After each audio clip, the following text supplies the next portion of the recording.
Militer Rusia menunjukkan rekaman epik penyerangan terhadap markas angkatan bersenjata Ukraina dekat Grigorovka di daerah Chasiv Yar. Rekamannya kemudian ramai dibicarakan warganet di media sosial Telegram pada Rabu 28 Agustus 2024.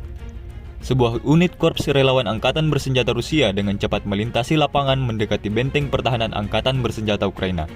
Pasukan Rusia sigap menduduki parit dan membersihkan ruangan galian tempat tentara angkatan bersenjata Ukraina berlindung. Tampak beberapa dari mereka ditangkap.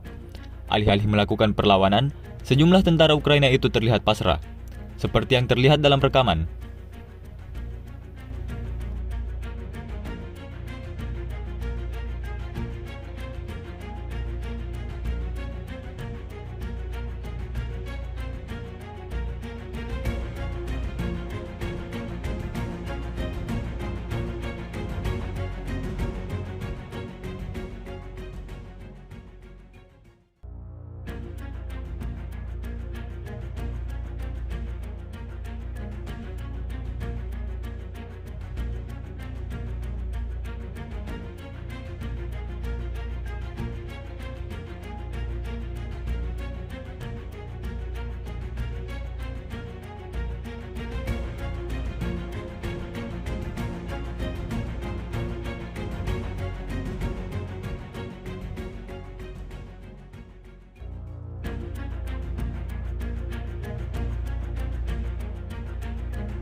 Download Tribun X sekarang, menghadirkan lokal menjadi Indonesia.